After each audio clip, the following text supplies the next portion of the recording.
Hey everyone. Yeah, Kate was just telling me up here about this mustache. That was about seven cans ago, I think. Okay, well, we need a new picture. Can someone get a new? Do you have your microphone? I was going to say he needs a new picture. But I like it. I like the And mustache. at this point, I feel that my PR team has paid you to say this, Is that you? as they've been Yeah. on my butt about my headshot for a while It's now. a differentiator. Well, listen, good morning, everyone. Welcome to day 3, 4 of Cannes. They all knows? blend together at this point. I'm excited to be here with Kate Trumbull. She is the Chief Brand Officer of Domino's. Aw. My name's Tim Natividad. I'm at TikTok. I lead our U.S. enterprise business. As mentioned by David earlier, our theme for the next 30 minutes is going to be creative bravery. Now, when I think about pizza, and Domino's in particular, I think about family, comfort. For our household, I think about Friday evening. My easy order is a thin crust pepperoni with bacon, let it be known. But I also know that with Domino's recently, as we've explored this concept of creative bravery, you all have found a way to tap into the existing conversation in the United States. And in particular, you all have been at the forefront of leaning into cultural discussions. For example, we can look at the ongoing conversations about inflation in the United States. That also means rising food costs. And with that in mind, Kate, can you just share with us what's been changing for Domino's in terms of marketing message, your strategy? How is the message evolving and engaging in the broader cultural conversation? Yeah. So thank you. Great to be with Brand Innovators today. I would say, over the last 10 years, a lot of you probably think of Domino's and think of our mix and match offer, think of value, think of consistency. As we look back on the last year, consumers were under crazy pressure. You talked about food cost and inflation. And, what's changed about our strategy is we've been really thinking differently about value. Like, how do you go from price points and just expected value to talk value? So how do you make value, which consumers need now more than ever, into something that's really unexpected, something that's creative, something that's grounded in insight, and really hard to copy by our competitive set. And that's been a big change. And I think one of the best examples is our emergency pizza campaign that we launched last year, right? So people coming out of COVID, feeling the pressure, a lot of uncertainty, and really needing a small pick-me-up. A free pizza is the most amazing pick-me-up. And especially when things are going hard in your life, big and small, knowing you can rely on that, and knowing our consumers could rely on that. So that was a kind of a big moment in our renowned value strategy. So turning emergency into delight almost is a fantastic way to look at your emergency pizza campaign. Obviously, as you mentioned, Kate, you built that campaign with the thinking that you could tap into an existing conversation with your core audience. Now, we throw a lot of paint on the canvas at times as brands, and I think the big question here is, how did that message resonate with your audience? Yeah, I think we saw great results. When we look at the earned media, it was 2.6 billion earned media impressions. And I think what was particularly impactful about it, we also were launching our loyalty program, our revamp of the loyalty program. And usually when brands are revamping a loyalty program 8 years later, they're making it better for them and worse for consumers. And we made the decision to actually make it better for consumers. And so we launched the relaunch of the loyalty program, and then we launched Emergency Pizza, and it was a great tool to attract new customers in, and then have them come into our loyalty program, which helps retain them over time and give them, perks and a better experience with the brand. The other really fun thing about Emergency Pizza, one of the other tensions that was putting pressure on consumers, 44 million consumers had to repay their student loans after 3 years of not having to repay, right? That was a major tension for people on top of everything else. And so we came out and said, hey, we can't pay your student loans back, but we're going to give $1 million in free pizza to those with student loans. And that really struck a chord, especially with our Gen Z and younger audiences and platforms like TikTok. So you just spoke a little bit about, obviously, consumer insights, student loan payments back on the pickup, and then tapping back into the role that Domino's can play in just making the day a little bit easier, a little bit more fun, and also doing that through a really powerful creative campaign like Emergency Pizza. In fact, when we think about it, creative at the end of the day is a means to an end. I just learned yesterday, I think we all learned a lot yesterday, hydrate being one of them, but also the role that creativity plays in our marketing campaigns being the other. And I've learned that by tapping into empathy, right, we see campaigns that tap into empathy for video platforms and video mediums actually see a 32% increase in memory encoding. Now, the big question is what happens after, right? Creative is a means to an end, dare I say, an outcome, okay? And so as we take a look at the impact of the work that you've done, Kate, how do you, just broadly at Domino's, how do you and the team kind of define effectiveness? Are you looking at loyalty, as you say, in-app purchases? Are you looking at net new category buyers? What does effectiveness mean to you? Yeah, it's a great question, and I always share, I came from P&G before Domino's, and so any Proctoids out there, come say hi afterwards. But you go from CPG land where you don't have as much visibility to transactions and control over the whole journey and measurement to a company like Domino's, which has been an e-commerce company for so long. 85% of our sales are done online, so everything is measured. And we're always looking at conversion lift, and we've been doing that with TikTok. And partnering with our partners to keep adding features to make sure that everything we're doing in terms of media, as well as creativity testing, we're measuring the incrementality. So media mix model, like every other big brand we use, but that's so few and far between that you do that. It's really about measurement through lift methodology and incrementality. And I think I was talking to someone yesterday, it's 50% of the effectiveness of campaigns really comes down to creative differences. It's creativity and what is resonating with the consumer. And so long term, it's going to be, everyone talks about AI, they talk about personalization, but I think the future is making sure you have the wide range of content that is grounded in a consumer insight to drive the greatest ROI with those audiences. AI, I haven't heard about it. Why did I go there? By the way, 85% of your purchases online. I think it's remarkable to see the growth from Domino's as an e-commerce company in the same way that we see other large dominant e-commerce players in the United States. You mentioned the focus on conversion lift. And for us, Kate, I remember it was probably about well over a year ago where our team sat down and said, okay, if we're really going to go there as a partnership, why don't we put our heads together and think through what your team's measurements needs are? Obviously on TikTok, we have a breadth of audiences and 170 million monthly active users. And it was in that conversation a year ago where we actually said, hey, perhaps Domino's can be on TikTok one of the first brands and leaders in actually building and developing new measurement methodologies for a large-scale social platform. And in that case, I think we looked at the very first conversion lift analysis and study for any brand on TikTok, which, of course, then, in fact, became Domino's. Can you talk a little bit about how you and the team have evaluated effectiveness and measured business outcomes with us, as well as with other large video platforms? Yeah, we were really excited to do that work with TikTok. You guys have grown so quickly, and it gives us so much confidence to invest where we know we're seeing performance. And so we did partner to have the first sort of 3-cell conversion lifts tests, and we're seeing it works. No surprise. So a lot more to learn, but I think it's about the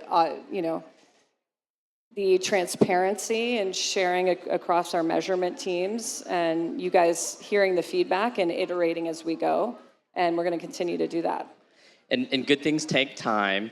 Maybe with TikTok or with any of your other large partners, sometimes I think reading out the MTA analysis or the MMM readout is a a fairly simple and exciting moment for our teams. Of course, getting there, I think, is a bit of a journey. You've invested in developing the right measurement stack with your input. Your P&G background, I think, lends very well to that, where P&G is a measure once, twice, maybe 7 times, and then cut once kind of organization. Can you just walk the audience through what your journey has looked like in building out the entire measurement philosophy at Domino's and together with TikTok? Yeah, I mean, it started back in 2013, 2014 with Facebook at the time, and we love partnering, but we have a really high standard, and it's all data-driven. And part of that is our consumer is our boss, but our consumer is not just the end user, it's the franchisee. And we take very seriously every dollar we spend on their behalf, and we want to show them it's performing. The ROI is there. So every platform is a little bit different.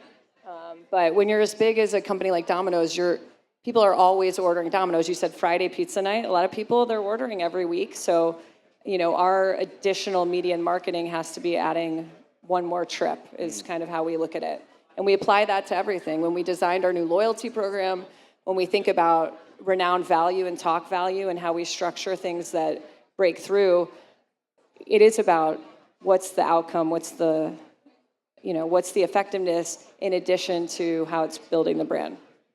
Consumers are our boss. I like that one. And if I could probably draw an org chart for any company the right way, I actually put all the C-level execs probably at the bottom and your direct reports right above that and the consumer at the top, if you want to look at it that way, right? Okay, so how have results looked recently this year for Domino's, and how have we driven business together? Yeah, it's been a great year. We had a great Q1. We were up over 5%. And really proud of that because traffic across QSR has been down. It's been, businesses have been pressured. Frankly, a lot of price was taken after COVID because of labor costs and food costs, and I think other brands took a lot of price last year. We did everything we could to maintain, not take price. And like I said, we improved our loyalty program. We really focused on value, and that's been a successful strategy so far. Wonderful. Okay, for those of us in the audience, and thanks everyone for joining us today, as we look to tap into creative bravery, as we get into the back half of the year, by the way, I think everyone leaves Cannes, we go to the awards ceremonies, and everyone leaves going back home thinking, we've got to raise the bar just that much higher based on everything that we've seen over the last week. Do you have any advice or any parting words of wisdom for the audience? Yeah, I think we talked in the beginning about empathy. And to me, empathy isn't just listening to your consumer, isn't just doing the quant research and the qual research. Empathy is taking action and doing something really unexpected that breaks through to consumers. I think you also have to think about creativity in a way that you unleash, as many of us are working more with influencers and creators, you don't handcuff them. You protect your brand, but you really allow them to bring creativity to whatever message you're trying to drive. It's amazing, I think, about Cannes a few years ago and the idea of a brand giving their kind of brand guidelines over to a creator and crossing your fingers. I mean, it was a huge leap of faith. And then, of course, obviously with the work that Influential has done over the last few years, as well as many of the other creator management organizations in the ecosystem, I just believe our industry is a little bit more comfortable with that. And we know, in fact, at TikTok, what we see is 71% of the time a user actually transacts from a brand. It's because of the qualities that a creator represents when introducing that brand to a user. So self-expression, vulnerability, creativity, creative bravery, and the way that Kate and the Domino's team have carried forward is core to success and tapping into your core audience. And Domino's has done such a fantastic job. Kate, it's been wonderful to have you up here. Thanks for walking us through the emergency pizza campaign, how you all have tackled the rising inflation challenges and been able to bring delight to the core U.S. audience. We hope you all learned a lot today. We had a fantastic time. With that, I'll bring Dave back up to the stage, or we can open up for more questions. The good news is we have a little extra time. So any questions from the audience? Gonna have one, no? Did they answer all the questions? There's one. Oh, hold on. Thank you very much.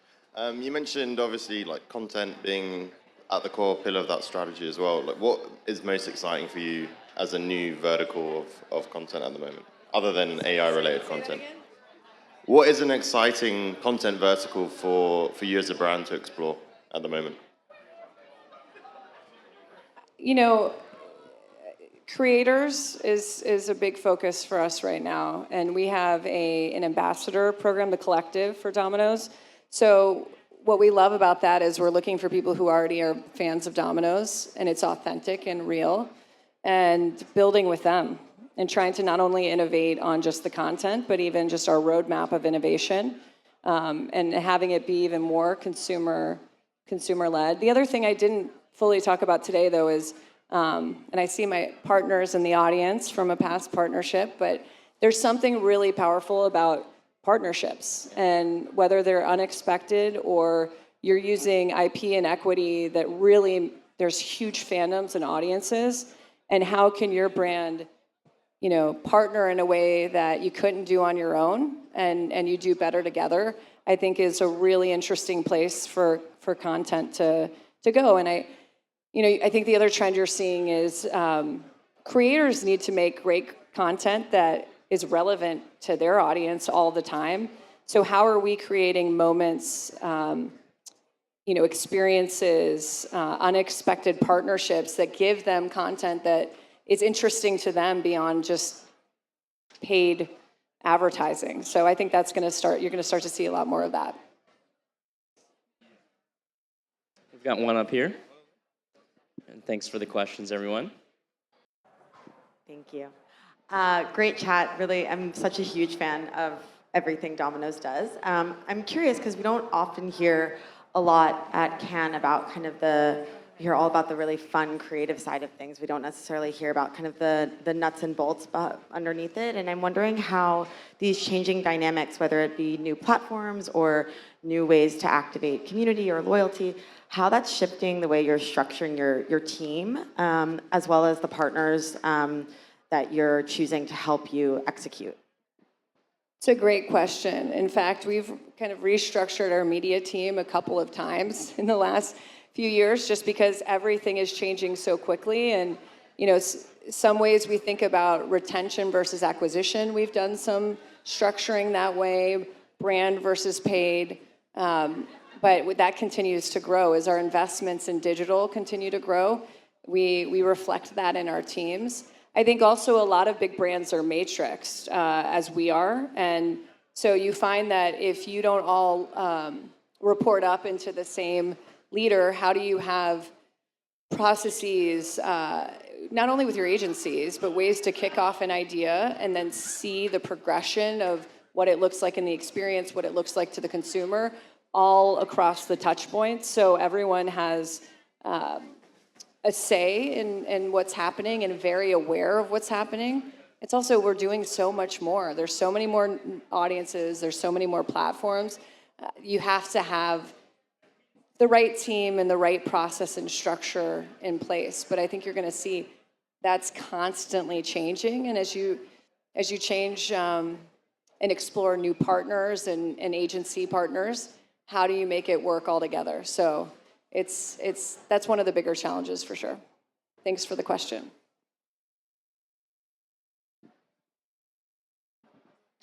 Hi, I'm curious on menu innovation and how you use your community channels, social, and even creators to help inform that.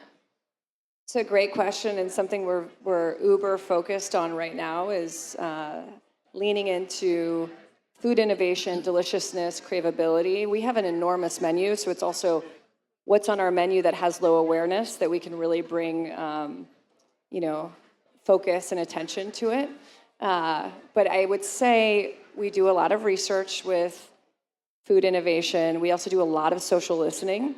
And it's funny, when the last thing we launched, New York style pizza, which, by the way, if you haven't tried it, it is phenomenal. And we have new TV ads out there that show, oh my gosh, even New Yorkers, they think it's as good as their stuff. That's a true test. It's a true Yeah, test. yeah. The harshest critics. And I personally, it's my favorite pizza these days. But when we did some teaser posts about that innovation, it's really interesting to see what people are looking for and asking for. And we're always doing that listening and then following up with the research to make sure we're launching the right thing. And as a food company with a really broad menu, the thing you want that new news and that excitement, but you're also balancing operational complexity with almost 7,000 stores. You're also balancing cannibalization, right? You launch a really great new dessert, but is that going to steal from what you have? How is it going to be incremental? So yeah, it's fun. It's fun to hear from consumers, but I think that's the other thing that's really interesting about working with creators, especially Gen Z, younger audiences. What are they looking for? All right, she just said, don't take away chocolate lava cakes. Never. Never. The best. And just to build on this, right, because I think you've tapped into something really powerful, right, which is using the conversation on other social platforms as some form of community sentiment, some form of community management, right? And we've seen a lot of that, particularly within the dining space on TikTok, right? I'll say this, as a parent, you haven't really lived until you've done a dance with your kids, a TikTok dance before, or maybe participated in a girl dinner hack or a dad dinner hack, which is the case in my household.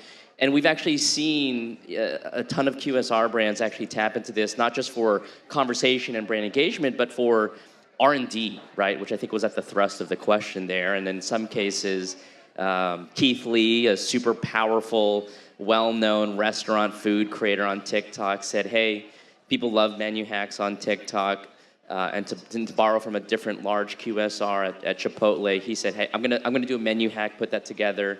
And Chipotle said, hey, let's go ahead and put that item on our menu. They called it the Keithadilla, ended up driving a 2x higher return on chicken quesadilla sales. And I think what that does is, in addition to the operational complexities that are real when it comes to menu diversification, as you say, Kate, and I say that with zero experience in my career, part of this is also about just having fun with the community, right? Which you're able to do with creators. But it is that connection. Like even on our social, we'll say, which one would you kill for our dip cups or, and it's funny, what people say we should kill or what we should remove from a combo, and you do the actual research with consumers, 9 out of 10 times it's accurate. So I think it is a message, especially for brands with even, smaller budgets.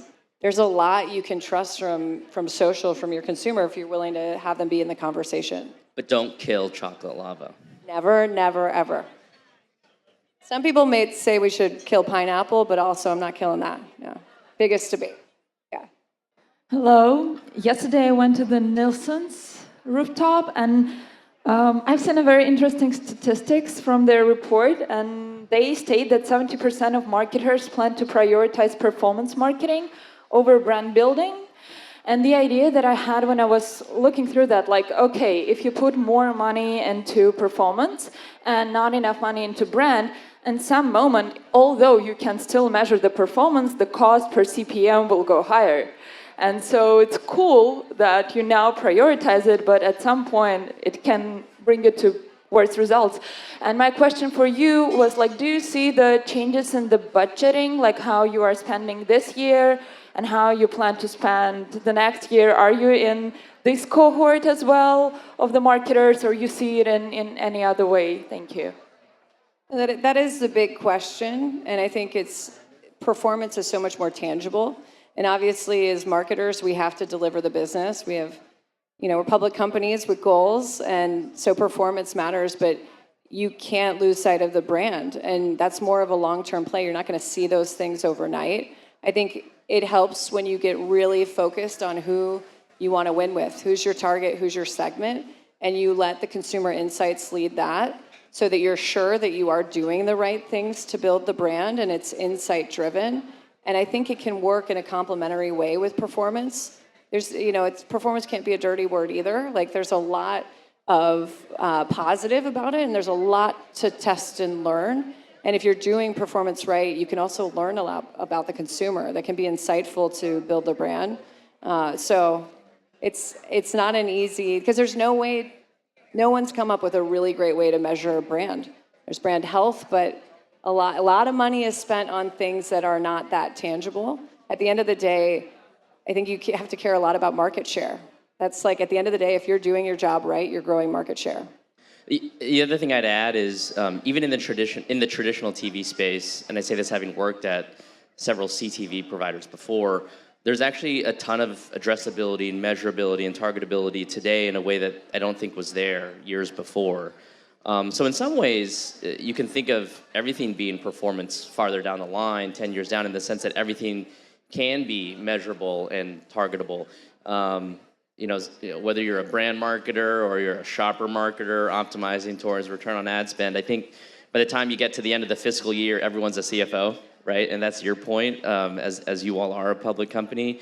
And we've seen a ton of innovation in the industry there, right? Obviously, we talked about Domino's developing and building conversion lift analyses with a partner like TikTok. But we've also seen opportunity, as we recently announced at TikTok, with things like Unified Lift, which will actually allow whether a campaign is optimizing towards a brand KPI or a performance KPI, can also measure against brand lift or conversion lift outcomes, which I think brings some efficiency and helps kind of clear up those blurred lines between brand marketing and performance marketing, maybe add some efficiency to the planning stages of the marketing life cycle. Any other questions? Going once, going twice? I love how we all came back to where we started, which was chocolate lava cake. Yes. Which is the best part. And I love your pizza, I do, but that chocolate lava cake is by far the best. Thanks for having us. Thank and you. that was Thank some you. heady conversation for morning at Cannes. Thank you.